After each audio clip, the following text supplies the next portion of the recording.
Let's quickly take a look at our poll question for today.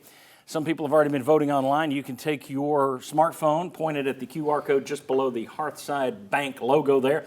Question, what is on your mind in November? The answers are football still rules fall. Or football failed, so we're on to hoops. Or hoops rules November. You tell us right now the winner is football still rules fall, but it's close. It's actually not close. It was 50-50 before we opened the show. Football failed, so hoops was the next one up there. So let us know what you think. Is it football in November? Is it basketball in November? Or is it, well, it would be football if you hadn't lost. Let us know. Okay. Got a little something. Tip of the cap to the fans, to the game ops at Tennessee. It's as good of a scene to me as there is in the country when they're rolling. And I think I heard some nonsense from Tennessee fans about Josh Heupel's got to go. Oh, whoever loses has got to go. Man, bull. Have you thought about where Tennessee's football program was before Josh Heupel got there? Off the field issues, drama, BS all going. This is a good football team that lost maybe the two best corners on one team. You should be just like lock Josh Heupel and his staff down for 100 years. You can't win every game. You guys are heading in a great direction. Be grateful. It's going to come. You can't win them all. And when you lose one, it doesn't mean you need to fire your coach. You know, that I'm just tired of hearing a team, all these fans, when they lose a game, we got to fire our coach. That's not the answer. All right, that was Kirk Herbstreit earlier this week in his podcast talking to Joey Galloway. He mentioned the cornerbacks thing, and I've had a lot of people push back because we keep mentioning that on the show, and I've had a lot of people say, it's an excuse, it's just two cornerbacks.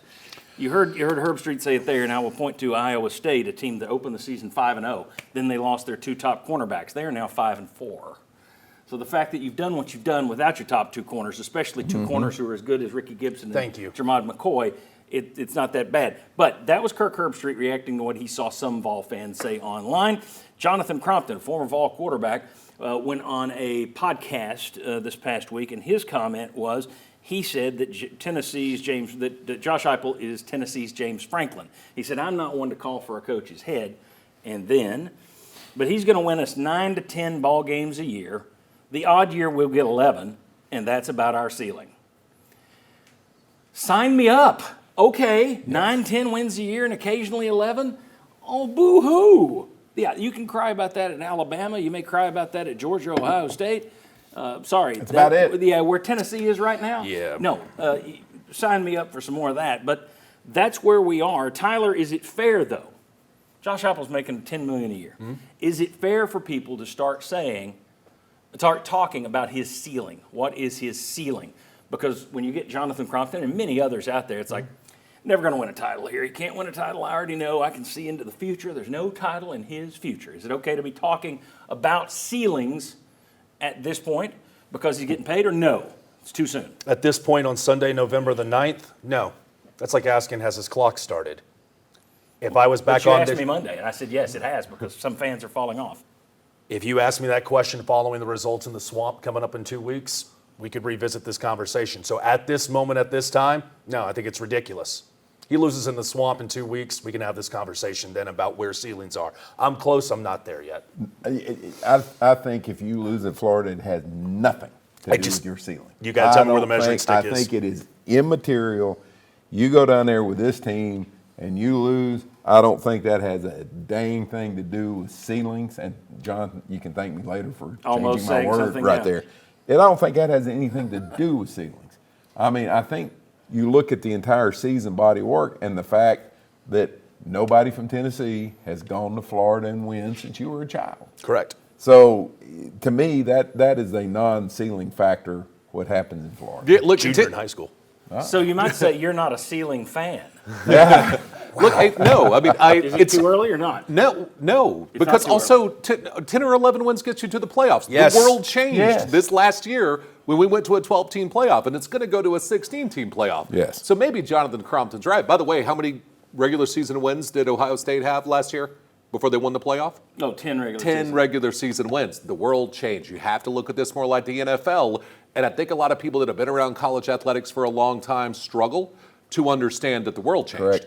And so I think Crompton, he might be right, but 10 or 11 wins means 2 out of 3 years I'm getting in the playoff and I have a chance to win the national And see, championship. here's I'll what take that all day happens. long. As it gets more and more like the NFL, the goal is to get to the postseason. And as teams, because of NIL and transfer portal, even up here at the top, it ain't going to even up down to number 77, but it evens up more at the top, then you're going to have that NFL thing where a 9-7 Giants team is the last team into the playoffs and ends up winning the Super Bowl. There you go. The thing will happen. So if you told me Tennessee 9, 10, or 11, and that's Heupel's ceiling, I'm like you, John. Okay, sign him now to the contract that listen, my maybe kids are At watching. some point, maybe you start questioning that. If you get 10 years into it and you were what Penn State was, I still think that was silly. You made the semifinals Right. last year. But if Literally, you you're a beca- game away from the final. Yeah, if Literally a you're- game. Well, Yeah. let me give you an example. Well, go ahead, Tom. You're an Go. overtime victory against Oregon away from him still having his job. He went from this team's going Yes. to James Franklin. He went from we're in the fourth quarter against Oregon to 9 quarters, 10 quarters later with the overtime to being popped. It's the dumbest thing ever, and they're going to regret it. There are only 3 coaches out there in the country who don't have questions at this point. Well, I question about him being able to get to the next level. I keep hearing that. There's only 3 guys who've gotten their teams to the next level. That's Kirby Smart, that's Ryan Day, that's Dabo Swinney, and I don't think anybody's going to knock down Dabo Swinney's door today. So the idea that, I got questions about how far he could take you. I got questions about everybody but those 3, okay? Let me get, and this is one that I think's the interesting take. You look at what you've seen so far, and you go, that's his ceiling. He can't go any higher than that. Tell me, what would you do if you had a coach who lost, and this is his first 5 years at your school. He lost 3 games. He lost 3 games. In year 3, he lost 5 games.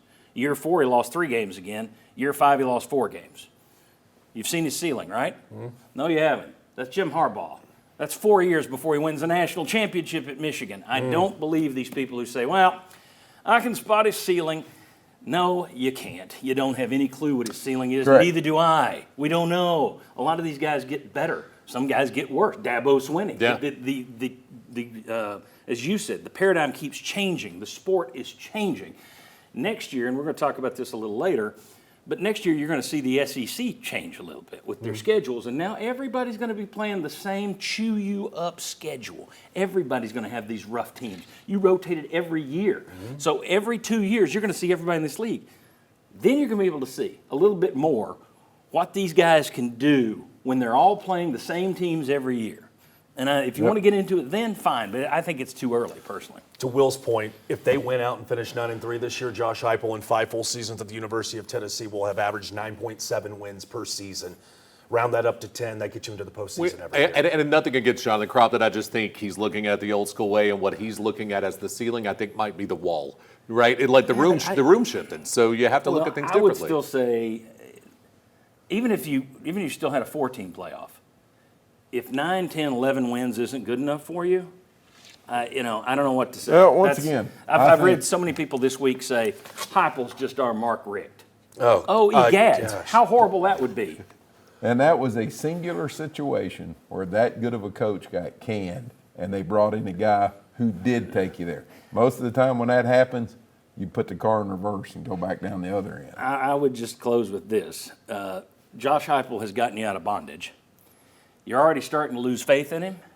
Careful you don't wind up wandering for 40 years in the desert. Yeah. That's my take on the Josh Heupel thing.